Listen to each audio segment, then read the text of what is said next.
The concept of intermittent fasting and how it affects our bodies. Intermittent fasting induces a fasting state in the body, which triggers a series of physiological changes. Take a look at this diagram showcasing the differences between the fasting and feeding states.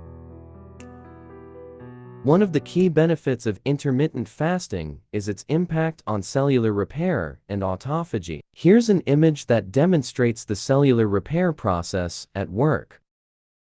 Intermittent fasting can enhance insulin sensitivity, leading to improved blood sugar control. This graph illustrates the relationship between insulin levels and sensitivity during intermittent fasting.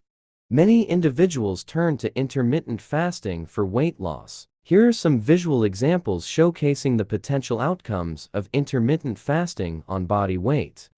In conclusion, intermittent fasting can offer various benefits, including improved cellular repair, insulin sensitivity, and weight management.